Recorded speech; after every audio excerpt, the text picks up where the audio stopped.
Estoy intentando hacerlo funcionar, pero bueno, parece que es un problema de Zoom. Pero menos mal que somos personas resueltas y muy creativas y podemos darles la solución más plausible para que puedan recibir los contenidos de esta clase. Gracias por la espera y bueno, pues la sesión de hoy, para no demorar más en el tiempo, no se preocupen porque yo me puedo quedar un ratito más. Si ustedes si tienen que ir a la hora en punto que tenían prevista, no se preocupen, pueden abandonar la sala. Em, Les recuerdo también que habitualmente yo lo que prefiero, salvo que yo les haga una pregunta para que sea un poquito más dinámico o interaccione un poquito más con ustedes, dejo siempre un espacio de 10-15 minutos para que podamos aclarar dudas, ¿vale? Entonces, de todas maneras, las pueden escribir en el chat, las pueden ir comentando si tienen algún tipo de cuestión, luego yo las vamos leyendo con ayuda también de Leo. Bueno, pues la sesión de hoy precisamente habla del lenguaje. No sé si puedes pasar la diapositiva, por favor. ¿no? Otra más. Ay, lo malo es que va a ir una a una. A ver, vele dándole a todas para que salgan todos los textos. Y yo me pongo perdón en pantalla porque ahí en el móvil tan chiquito no lo voy a ver. Entonces déjeme que nomás me acomode para poder verlo también acá en mi computadora. Lamentamos mucho estas cuestioncitas. Bueno, em, el lenguaje, obviamente, imagino que es un concepto muy cotidiano para ustedes. Que si yo les pregunto, ¿qué es el lenguaje? ¿Cómo lo podrían describir? Me pueden poner ahí en el chat.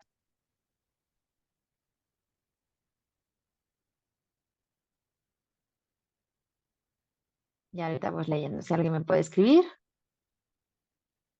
Porque es algo muy inherente a nuestra realidad, pero de hecho nunca nos planteamos, ¿no? Describirlo, cómo se define. Pues bueno, como acabamos de empezar y les veo un poco tímidos, les comento. El lenguaje es un sistema de códigos, ¿de acuerdo? Que con la ayuda de ellos lo que podemos hacer es designar los objetos del mundo exterior, las acciones, las cualidades y las relaciones entre los mismos. Esto es una definición que hizo Luria, que es uno de los científicos o psicólogos más conocidos, especialmente también neurocientífico, pues de los primeritos en 1977.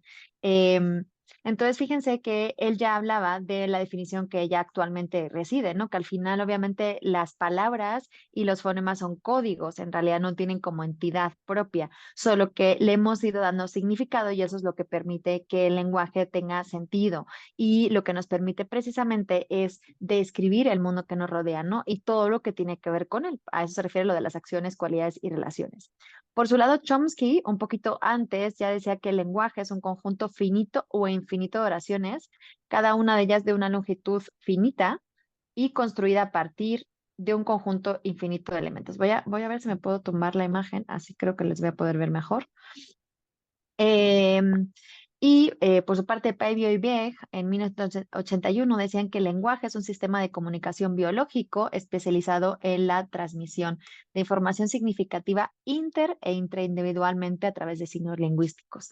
Hasta acá lo que está en común o lo que tenemos muy claro es que precisamente el lenguaje está formado de signos lingüísticos, que en este caso son las palabras que a su vez vienen formadas por las letras, ¿de acuerdo?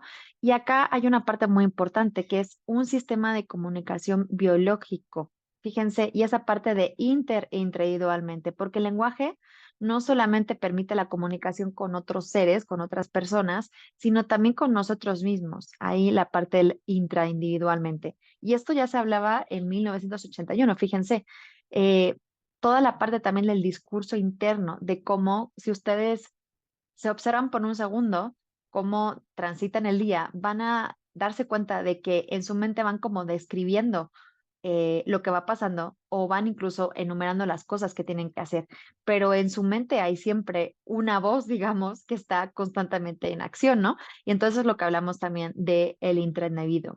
Y por su parte, Hierro, un poquito más tarde, también habla que el lenguaje dice que siempre hay una pluralidad de signos de la misma naturaleza, cuya función primaria es la comunicación entre organismos. Entonces, bueno, ahí está. Ahorita vamos a ver de todas maneras al final de la sesión cuáles son las diferencias entre lenguaje y comunicación, pero vamos a ver que al final el objetivo del lenguaje siempre va a tener una naturaleza de comunicación, ¿de acuerdo? ¿Me apoyas, por favor, pasando a la siguiente? Y si quieres también, exacto, gracias. Acá les pongo una diferenciación distintos términos y conceptos para que podamos tenerlos claros de cara al resto de los comentarios que vamos a ir viendo en esta sesión. El lenguaje, ya en una descripción más actualizada, se describe como una facultad del ser humano. Tengan en cuenta que hay distintos tipos de lenguaje. También hay lenguajes, o más bien, bueno, sistemas de comunicación animal, pero habitualmente hay veces que no se habla tanto de lenguaje, en algunos casos sí, tiene que tener unas características especiales, ¿no? Pero bueno, en este contexto en el que obviamente estamos hablando de personas, lenguaje es una capacidad y una facultad que tenemos de expresarnos y de comunicarnos con los demás a través del sonido articulado o de otros sistemas, perdón, de signos. Esto es, ay, perdón.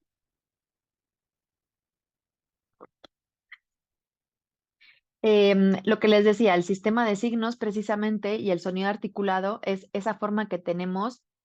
Yo estoy pensando en las palabras, pero obviamente estoy articulando el sonido para que esa palabra sea, em, digamos, salga de mi mente y pueda transmitirse a ustedes, ¿vale? Y hay además otro sistema de signos, porque el lenguaje también está el lenguaje de signos, por ejemplo, y hay otro tipo de tipologías que no solamente vamos a hablar de lenguaje oral, vamos a también poder hablar de otro tipo de lenguajes. Entonces, no necesariamente tiene que ser lenguaje oral, sino que también vamos a encontrar otras formas de comunicarnos y expresarnos. Obviamente estos símbolos y estos signos de los que hemos estado hablando previamente se rigen por unas reglas. Si ustedes han estudiado un segundo idioma o un tercero o demás, van a encontrar que muchas normas, reglas de gramática, de morfología o demás cambian en función de las distintas lenguas. Ahorita vamos a ver que la lengua es distinta, ¿no? De los distintos lenguajes, de los distintos idiomas. Entonces, ahí vamos a encontrar distintas reglas, pero al final lo que tienen en común es que son signos que responden a reglas. El lenguaje es arbitrario, no, digamos que no vino definido por lo que el ser humano determinó que pues estas palabras significaban estas cosas, que estos sonidos se pronunciaban así.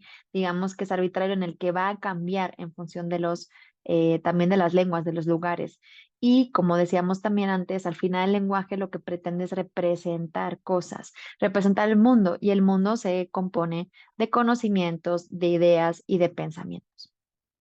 Por otro lado, la lengua es el sistema de comunicación verbal propio de la comunidad humana y que cuenta generalmente con escritura.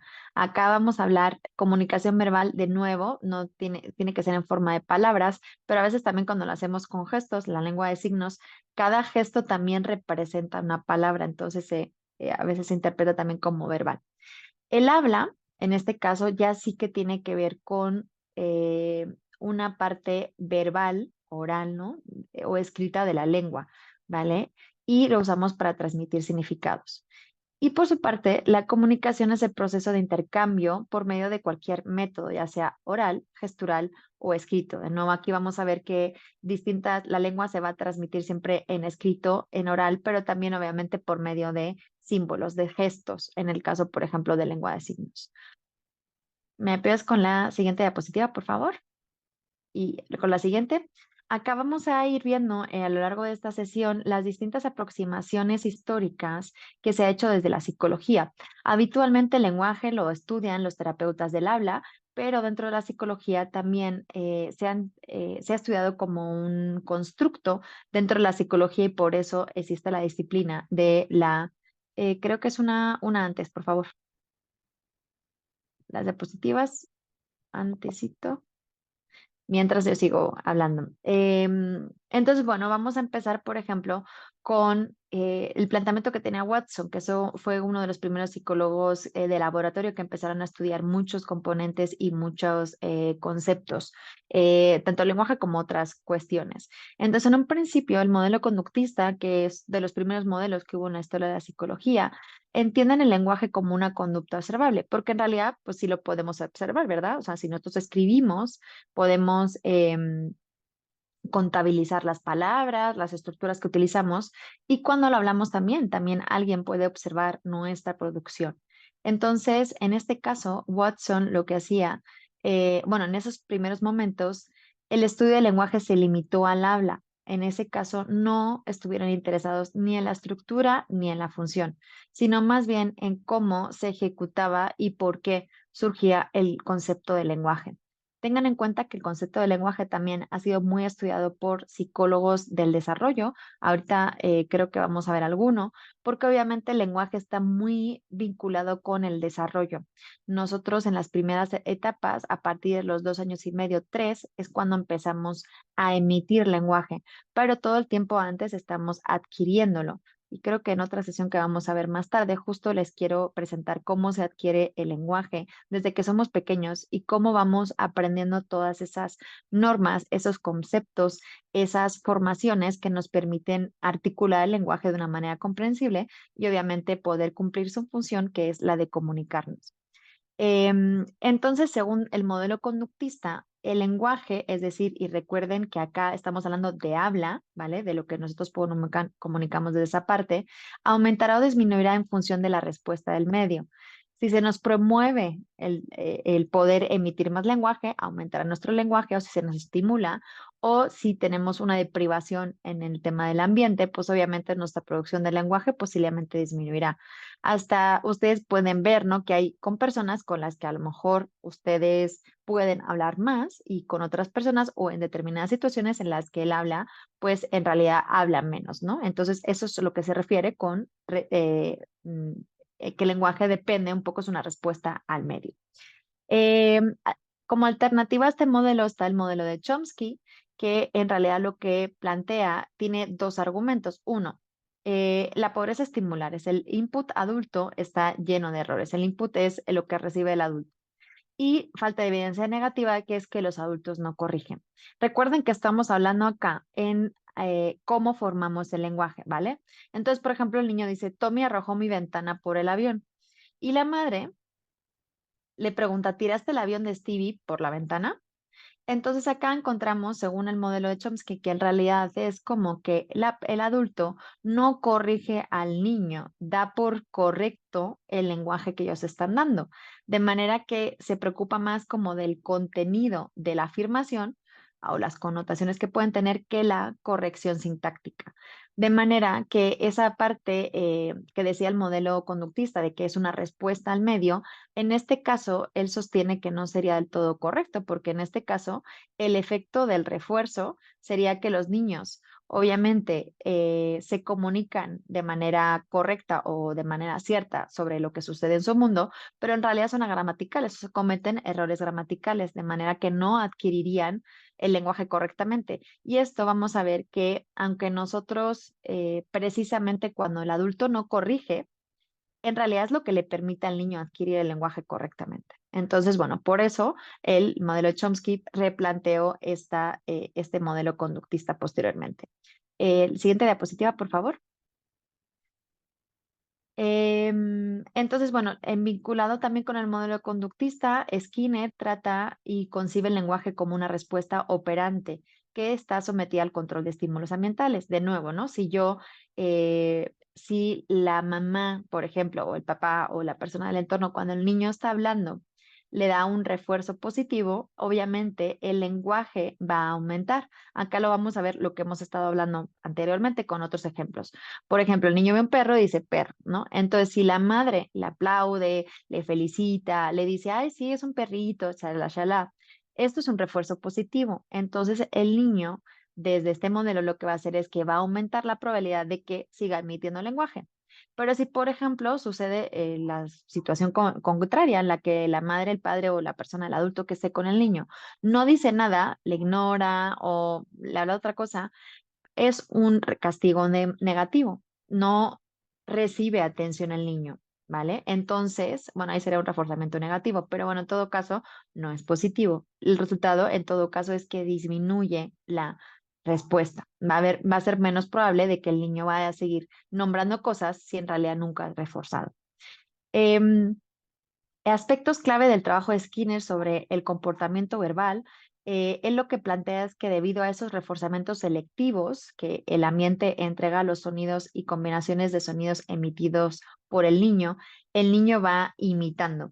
porque de nuevo, a veces los niños no saben hablar bien, ¿no? Entonces dicen ma en vez de mamá o baba en vez de agua, ¿no? Entonces esos reforzamientos selectivos permiten que el niño vaya, digamos, emite sonidos al azar, como, digamos, como puede hacerlos, o imita del entorno, pero precisamente esos elogios, esas sonrisas, esa atención es lo que permite que esas emisiones tengan más probabilidad de volverse a repetir.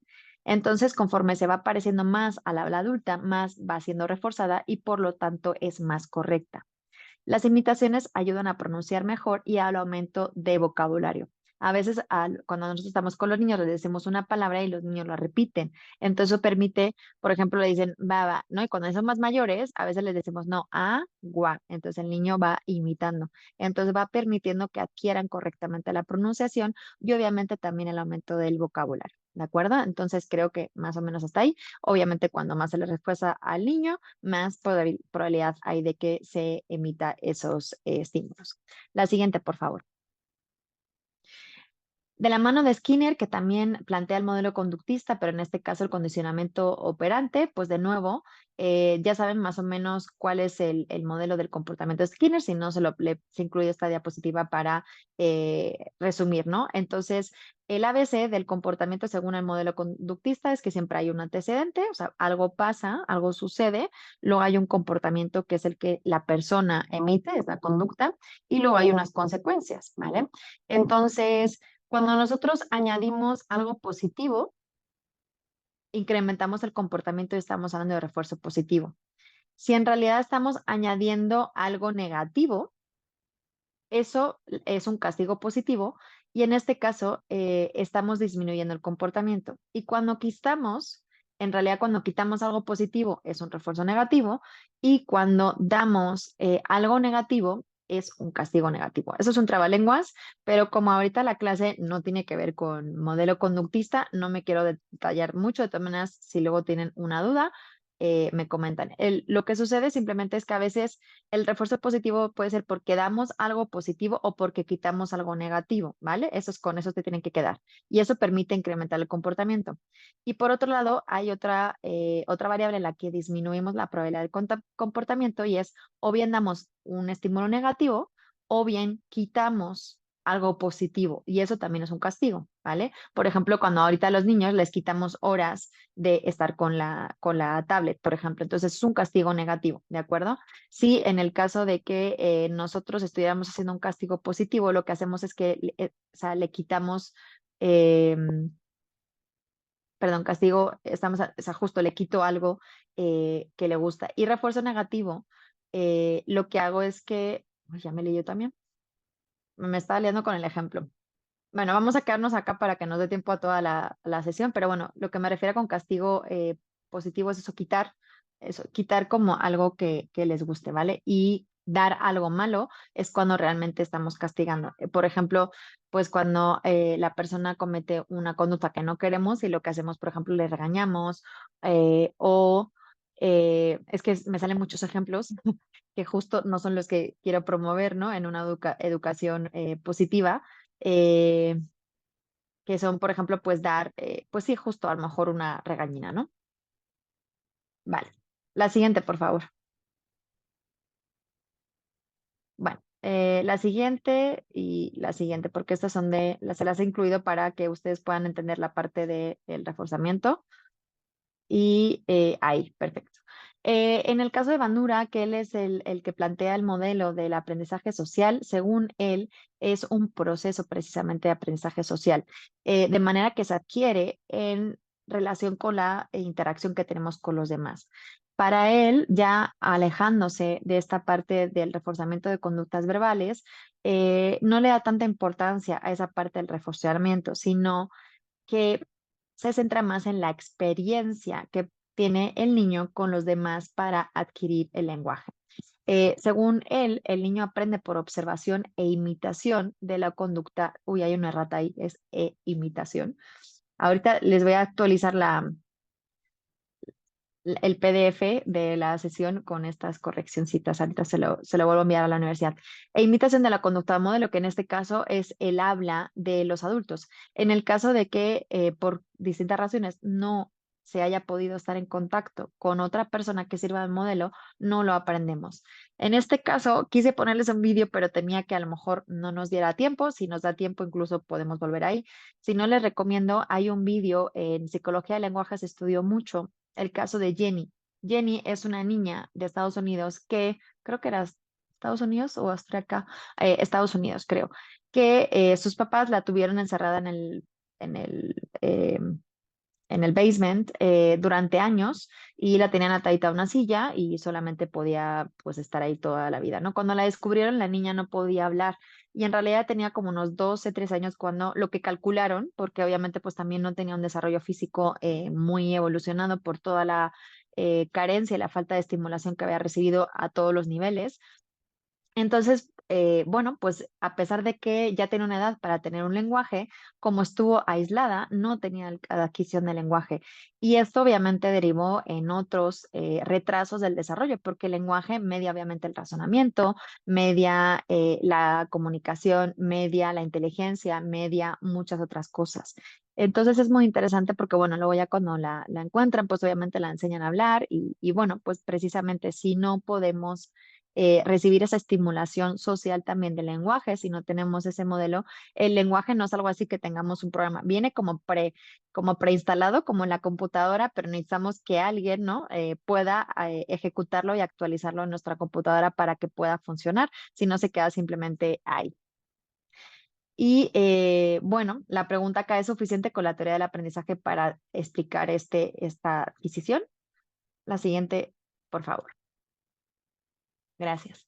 Entonces, bueno, pues en realidad lo que se plantea es que, según este modelo, la imitación tiene el gran papel dentro del aprendizaje del lenguaje y el reforzamiento obviamente ayuda. Entonces, digamos que imitamos y el reforzamiento se va añadiendo a este proceso para ir obviamente motivando que las palabras se repitan. Y esto lo van a ver, ¿no? Cuando ustedes le van diciendo al niño, ah, sí, perrito, ¿no? El niño dice, ah, sí, perrito. Y entonces empiezan a reírse, la. Entonces el niño ya va a seguir repitiendo la misma palabra, pero parece que en el caso de la sintaxis, de la adquisición de la sintaxis, que es como la estructura, la forma en la que nos ordenamos las frases de una manera correcta, parece que no es suficiente partir del reforzamiento para poder explicarlo. Entonces, por ejemplo, en el caso de del Noam Chomsky, que también hemos hablado antes, él dice, como decía yo, como que el ser humano nace con estructuras mentales para la adquisición del lenguaje. Digamos, venimos con un programa preinstalado que favorece o está destinado a la adquisición del lenguaje. Y eso permite que el niño procese selectivamente la información lingüística del medio y formule una gramática generativa con lo cual, con la que produce su lenguaje. Entonces, de nuevo, es como algo que tenemos preinstalado que cuando podemos recibir esa estimulación del entorno, sí es una estimulación, ¿no? Cuando podemos recibir esos mensajes de las personas que están a nuestro alrededor, su cerebro va seleccionando esa información lingüística y va creando como las normas, las estructuras, las reglas de las que hablábamos antes, de una forma, pues como no innata, sino aprendida, pero pues teniendo en cuenta como esa predisposición que tenemos los seres humanos al lenguaje. Y luego, también parece que en este caso el desarrollo cognitivo tiene que ver con el aprendizaje lingüístico, porque obviamente la adquisición del lenguaje tiene que ver mucho con la capacidad de aprendizaje y obviamente con los conceptos que el niño es capaz de generar. Y hay conceptos que tienen una etapa evolutiva. Entonces, en el desarrollo del lenguaje y del pensamiento y del procesamiento y el razonamiento, obviamente también va muy vinculado. Esto sí, en alguna otra clase que han podido tomar conmigo habrán escuchado esta parte de que el lenguaje crea realidades. Entonces, conforme el niño va adquiriendo palabras, también adquiere conceptos que le permite relacionarse, entender y actuar en respuesta a su entorno. Siguiente diapositiva, por favor. Entonces acá de nuevo, Chomsky, para él es un proceso cognitivo. Entonces acá entramos como en un enfoque más justo desde la psicología cognitiva en la que lo concibe como un proceso más. Esto ha seguido hasta la actualidad. De hecho, por ejemplo, yo soy neuropsicóloga y en neuropsicología se entiende, se analiza y se estudia el lenguaje como un proceso cognitivo más, junto con la memoria, la atención y demás. En este caso, la gramática generativa que habla Noam Chomsky, hay algunos argumentos a favor de su planteamiento, ¿no? Y por ejemplo, es la rapidez de proceso de la adquisición del lenguaje a pesar de la pobreza de estímulo. Y él realizó unos estudios con niños de desarrollo típico, desarrollo, digamos, normal y estimulación normal o habitual, no me gusta utilizar la palabra, pero utilizo la palabra normal porque es la que se utiliza en estadísticas, literalmente solamente por estadística. También estudió en niños con discapacidad auditiva y lenguas pidgin, que eran como de una, ahorita no recuerdo, pero eran una como comunidad indígena, creo que de sudeste asiático, pero no, o en África, no estoy segura. Entonces, precisamente, él pudo estudiar eso, es un modelo de lenguaje en distintas comunidades y entonces él planteó que obviamente hay una rapidez, o sea, como que nuestro cerebro va a tender siempre a adquirir el lenguaje por naturaleza, a pesar de que quizás los estímulos que tengamos, o en el caso de los niños con discapacidad auditiva, no lo puedan escuchar, sí lo pueden aprender y adquirir mediante otros métodos. Siguiente diapositiva, por favor. Entonces, por ejemplo, lo que encontró es que en los niños con desarrollo típico en el entorno habitual de adquisición, el, también el input del adulto que justo es el que imitan, ¿no? Los niños, pues está lleno de frases incompletas y errores. Y entonces, en realidad, si eso fuera así, si el tema es que solamente actuamos en respuesta a lo que vamos escuchando, pues en realidad los niños aprenderían también incorrectamente. Y no siempre es así. El niño va aprendiendo, aunque encuentra sus ejemplos incorrectos, va aprendiendo, digamos, las normas generales. Por su parte, los niños con discapacidad auditiva, lo que encontraron es que los niños con discapacidad auditiva generan gramáticas en lengua de signos más complejas que las de sus progenitores, teniendo en cuenta que sus progenitores sean oyentes. Entonces, fíjense, en el caso de que estamos hablando que los niños imitan porque escuchan el habla, en este caso estos niños están privados de esa estimulación auditiva, pero son capaces de generar gramáticas mucho más complejas, con lo cual, de nuevo, pues la parte de que es un proceso cognitivo que se adquiere y que venimos como con ello, como en un por default, ¿ok? Siguiente diapositiva, por favor. Y entonces, bueno, el estudio que hizo con lenguas pidgin, lo que encontró es que en lugares en los que confluyen muchas lenguas diferentes, se crea una jerga rudimentaria para comunicación elemental muy simple, de manera que hay una lengua, un lenguaje común que permite comunicarse, aunque obviamente luego haya lenguas diferentes y cada uno mantenga y preserve su diferencia, lo que sucede es que pues sí se crea una jerga que permite comunicarse para las cosas más básicas. Entonces los hijos de estas personas desarrollan una lengua nueva que tiene el mismo grado de complejidad que el resto de lenguas del mundo. Siguiente diapositiva, por favor. Sin embargo, bueno, pues una de las limitaciones que tiene el modelo de gramática generativa de Noam Chomsky es que el componente sintáctico es insuficiente para explicar la comprensión y la producción del lenguaje. Entonces, obviamente, es necesario estudiar las oraciones en contexto, no solamente quedarnos como en el conjunto de palabras, sino obviamente nosotros también algunas palabras, y eso se habrán dado cuenta ahora cuando escriben los mensajes de texto, porque nos falta contexto y cuántos malos entendidos hay precisamente a raíz de eso, ¿no? Porque hay falta a veces contexto y eso es importante para poder comprender el significado de lo que queremos decir y la intención. Siguiente diapositiva, por favor.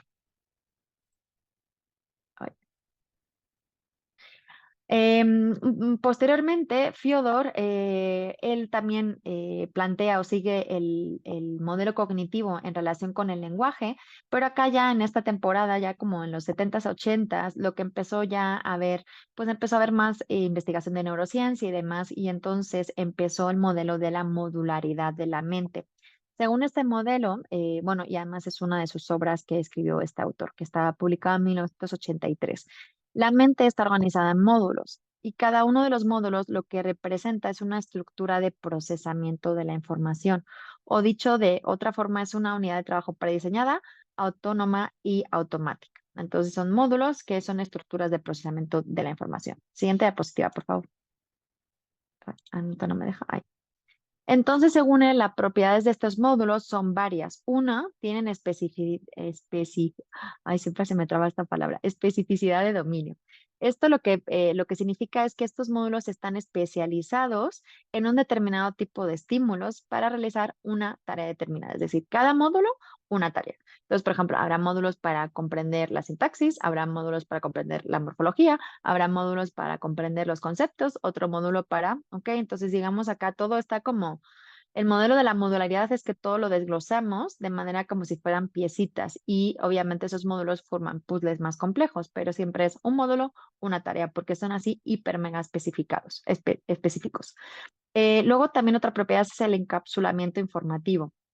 Esto lo que significa es que los módulos ejecutan la tarea de forma aislada, sin interactuar con otros procesos, de manera que están como blindados. Entonces, digamos que son como operativos en una cadena de montaje, ¿no? Entonces, solamente se centran en esas tareas y no se centran en nada más, se concentran en la que tienen que hacer. Luego, además, también tiene una base neuronal fija, de manera que se asientan en áreas localizables y delimitadas de la corteza cerebral. Son innatos y están activos desde el nacimiento, de manera que no son el resultado de procesos de desarrollo. Acá, pues, estaríamos un poquito de acuerdo o vendría en defensa de algunos de los planteamientos también de Chomsky y otros autores en los que venimos como con cierto, esa parte que decíamos de por default que venimos. Son automáticos, no podemos controlar su funcionamiento, no tampoco podemos acceder a ellos de manera consciente y son rápidos y efectivos. Siguiente, por favor. Y entonces en este caso, pues para Fyodor, según su modelo, entonces el lenguaje sería un módulo y existe un módulo especializado en el procesamiento del lenguaje que funciona independiente de cualquier otro proceso. La base neural fija son las áreas de Broca y Wernicke que se encuentran en el lóbulo temporal de los dos hemisferios.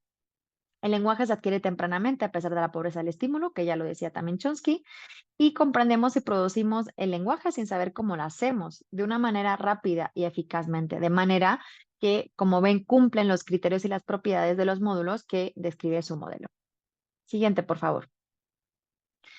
Posteriormente, a partir de los años 80, las aproximaciones psicológicas al estudio de la psicología, de nuevo por los avances también de cara a todos los estudios neurocientíficos, ya plantearon el lenguaje como una red neuronal. Y entonces acá, a partir de acá se plantea el modelo del conexionismo. Em, y surge también para responder a una necesidad que existía en aquel momento para establecer correspondencias entre el funcionamiento del cerebro y el funcionamiento de la mente, ¿no? Entonces, pasar de la metáfora al ordenador, que yo la he utilizado en varios contextos, pero que a veces era demasiado reduccionista, tal y como se entendía en esa parte, y entender la metáfora del cerebro. Es decir, no solamente tenemos módulos, sino que esos módulos también se relacionan y están conectados. Y de hecho, en neuropsicología, cuando aprendemos los procesos, vamos a ver que obviamente hay bases neuronales y fisiológicas, digamos, áreas del cerebro específicas para determinadas funciones, pero en realidad todas esas funciones implican también otras áreas, otros lóbulos, de manera que a veces una lesión en una zona que inicialmente no se concibe como típica, ¿no? De un proceso, a veces esa lesión puede generar problemas en ese proceso, precisamente porque a lo mejor lo que se ha dañado es una conexión que hay entre a lo mejor un área de lenguaje, por ejemplo, y el área de la memoria. Entonces, al final no es tanto como que se lesione necesariamente el área del lenguaje, pero sí hay un problema porque se lesiona la conexión que hay con otras áreas y que son necesarias para que el lenguaje funcione correctamente. Siguiente diapositiva, por favor. Voy a prender la luz porque andamos con mucho problema técnico. Entonces, según la metáfora del ordenador, el procesamiento secuencial modular por módulos, como decía Fyodor, y es innato.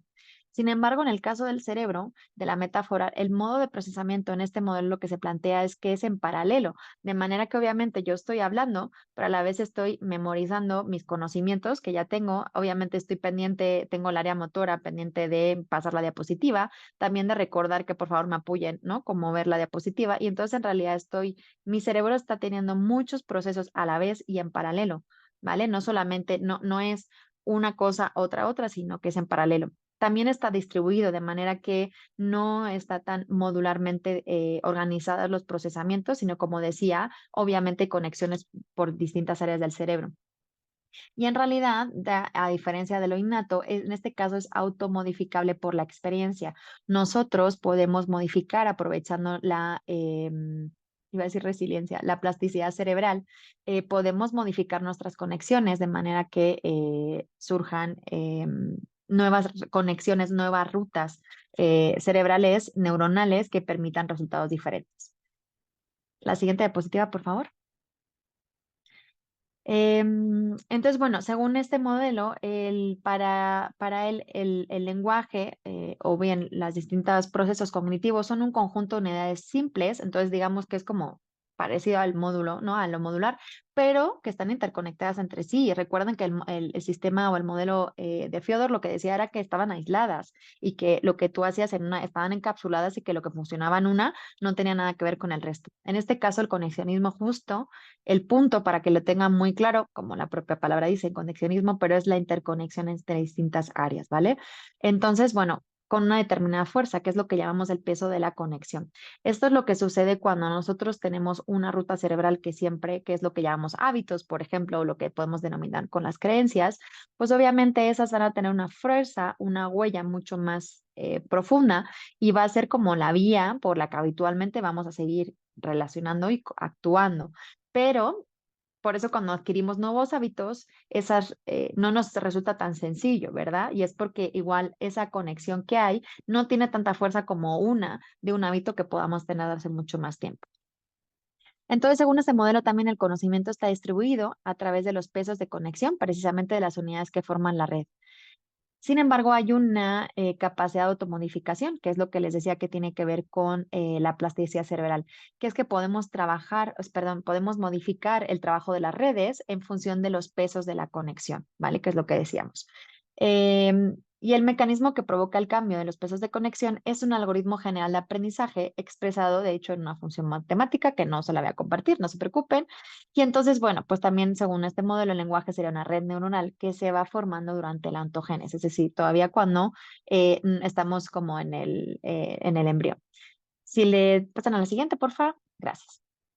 Entonces, bueno, pues ya para ir terminando, ¿cuáles son los componentes del lenguaje? Bueno, pues tenemos el fonológico, que son las unidades elementales del lenguaje, que es lo que denominamos fonemas, el léxico, que es las unidades más pequeñas que pueden tener significado, ¿vale? Y entonces están formados por morfemas y palabras. El componente morfosintáctico que tiene que ver con la combinación de palabras que realizamos para poder formar oraciones. Por ejemplo, el niño, ahí tenemos sujeto que está formado por el determinativo y el nombre. Se cayó, que sería el predicado, formado por el verbo. Luego también tenemos el componente semántico, que es precisamente cómo las estructuras gramaticales, que son las oraciones, se convierten en productos con significado. Recuerden que una cosa muy importante del lenguaje es que tiene que tener significado. Si nosotros escuchamos cosas sin sentido, en realidad no nos van a mover, no nos va a hacer sentido nada, ¿no? Entonces, siempre el lenguaje tiene que tener un sentido. Luego, bueno, veremos si lógico o no, porque a veces puede tener un sentido lógico y no ser correcto gramaticalmente. Y el pragmático tiene que ver con los usos sociales que hacemos del lenguaje, ¿no? Cómo utilizamos el lenguaje, cómo debe utilizarse, cuál es la forma en la que lo utilizamos. Entonces, por ejemplo, pues podemos decir, el niño se cayó y es una explicación que podemos dar al doctor, ¿de acuerdo? Entonces, el uso pragmático del lenguaje. Siguiente diapositiva, por favor. A ver cuánto me queda. Ah, no sé si nos da tiempo. La siguiente, ahí está, perfecto. Entonces, bueno, acá también un poquito retomando lo que les comentaba que vamos a ver ahora, la diferencia entre lenguaje y comunicación. El lenguaje es la capacidad que tenemos de comunicarnos mediante signos. Y fíjense que hablamos de signos, porque pueden ser signos como palabras o signos también como gestos. Y si el signo que utilizamos para comunicarnos es el signo lingüístico, entonces hablamos de comunicación verbal o escrita. Y si utilizamos otro tipo de signos, hablamos de comunicación no verbal. La comunicación, como decíamos, es un proceso, no tanto es una capacidad, sino es un proceso por el cual transmitimos información de un emisor a un receptor. Y cuando se produce el acto de comunicación, intervienen una serie de elementos que vamos a ver a continuación. La siguiente, por favor. Entonces, para que vean más en concreto qué diferencia entre el lenguaje de comunicación, antes de explicar los elementos, es que el lenguaje es un tipo muy específico de comunicación porque es el lenguaje humano. Luego podemos encontrar otros sistemas de comunicación como por ejemplo los lenguajes animales. Entonces, siempre vamos a hablar em, principalmente cuando hablamos de lenguaje, vamos a hablar realmente del lenguaje de los animales. Hay cosas que llamamos lenguaje, perdón, lenguaje humanos. Hay lenguajes que también llamamos lenguajes, que son los animales, pero en realidad no sería correcto utilizar la palabra lenguaje, sino hablar de sistemas de comunicación, por ejemplo, pues la danza de las abejas y los gritos entre los primates. La siguiente, por favor. Y entonces, pues aquí ya vamos a ver los distintos elementos que tenemos en la comunicación. Entonces tenemos el mensaje, que en este caso, por ejemplo, es este contenido que les estoy dando sobre la asignatura de psicología del lenguaje. El canal de comunicación sería, bueno, pues por medio de la computadora, en este caso, es un canal virtual, ¿no? Por medio de internet, de Zoom, que no ha funcionado muy bien. Las ondas sonoras, los movimientos corporales, yo también les estoy enfatizando algunos conceptos, algunas palabras. Luego el emisor, que es el que produce, el que es la fuente del mensaje, que en este caso sería yo, y los receptores, que en este caso serían ustedes, que son las personas que reciben el mensaje. Ya sabrán también que en comunicación lo que se pone muy se destaca mucho es la importancia de que el mensaje que sale del emisor y que recorre todo el proceso por el canal de comunicación hasta que llegue al receptor sea el correcto. Obviamente, posiblemente ustedes que no tienen los conocimientos que yo tengo, ustedes van a poder percibir esta presentación diferente a como yo la estoy emitiendo. Pero sí es importante, por ejemplo, en el contexto de la educación, en el que yo me asegure de que ustedes reciban correctamente el mensaje. Y por eso, pues tenemos la sesión de dudas ahorita que vamos a tener en unos minutos, ¿no? Precisamente decir, ok, ¿es correcto esto que entendí o cómo puedo entender esto para esta duda que he tenido? Y luego, pues hay dos fases, tres fases de una es la codificación, o sea, yo tengo un mensaje, una idea, la codifico en signos verbales, la fase de transmisión, que es todo lo que pasa desde que sale de mi boca hasta que ustedes lo escuchan, y luego en sus cerebros lo que se produce es una fase de decodificación. Entonces, escuchan los sonidos se traducen en significados, bueno, sonidos, en palabras, las palabras en oraciones, ¿no? Y todo eso en significados, y entonces dicen, ah, ok. Vale, pues estamos hablando de psicología del lenguaje. Entonces, su cerebro, yo codifico y ustedes decodifican, ¿de acuerdo? Para adquirir ese conocimiento en lenguaje. Y es una fase necesaria para precisamente adquirir también cuando estamos en procesos de adquisición de conocimiento. Entonces, bueno, aquí he dejado una diapositiva más. Ay, gracias. Para que puedan ver algunos elementos más. También tenemos el contexto, que obviamente es el lugar en el que se lleva a cabo el proceso comunicativo. Acá sabemos que estamos en la universidad, que estamos hablando de psicología del lenguaje. Entonces, al final, muchas de las cosas que yo les estoy explicando las van a entender teniendo en cuenta ese contexto. El código es el conjunto de signos con los que se forma el mensaje y el referente a veces es cuando nosotros evocamos algo fuera en el mensaje. Por ejemplo, yo les he estado haciendo varios referentes que precisamente eran, por ejemplo, de los distintos autores hablando de psicología del lenguaje, ¿no? Entonces he estado haciendo referentes que son mensajes o personas externas. La siguiente, por favor. Y la semiótica es otro componente que es un poquito distinto, pero que en realidad tiene mucha relación con la comunicación y es la que es conocida como teoría de los signos. Entonces, precisamente esta parte de la ciencia busca estudiar cómo se utilizan los signos para transmitir sentidos y significados en la comunicación. Lo que permite es ayudar a comprender cuál es el sentido, el significado, incluso el efecto o la relación que se busca establecer con los receptores de los mensajes, siendo una especie de traductora de significantes en el proceso comunicativo. ¿Qué significa esto? Em, En los medios de comunicación especialmente, no solamente utilizamos los signos verbales, sino que hay otro tipo de signos, de representaciones que transmiten significados. La forma en la que vestimos, la forma en la que hablamos, los signos que acompañan a nuestras presentaciones, el tipo de imágenes que utilizamos, todo eso transmite.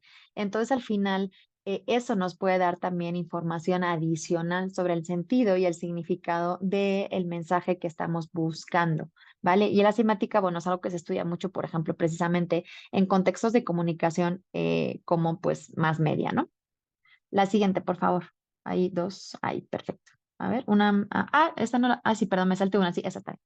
Em, entonces, bueno, las personas nos comunicamos por medio de casi todas las cosas que hacemos. Los movimientos, los gestos, incluso las posturas, son herramientas que involucran los sentidos y nos comunicamos a través de ellas.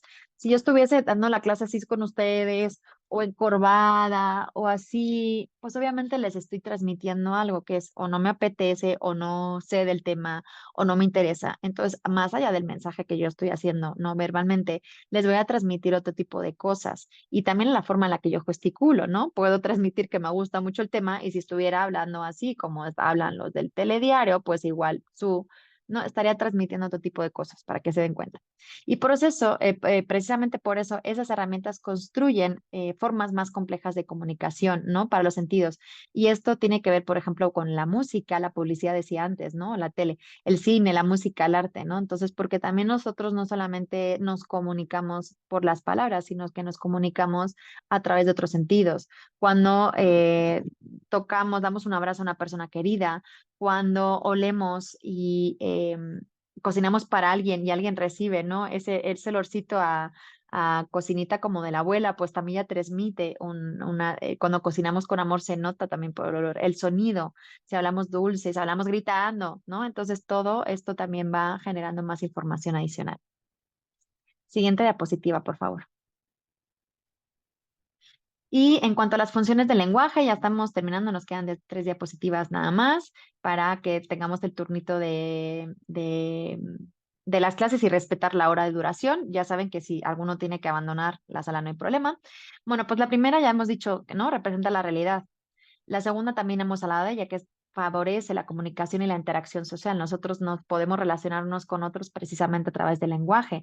Cuando no compartimos el idioma o el lenguaje, la lengua, pues a veces, ¿no? Se dan cuenta que la comunicación a veces es más complicada, incluso la interacción, pero en todo caso es posible. A veces vamos a un país extranjero en el que no tenemos ni idea del idioma, pero uno se consigue entender, porque precisamente lo que decíamos, podemos utilizar gestos, podemos hablar de expresiones, hacer sonidos, ¿no?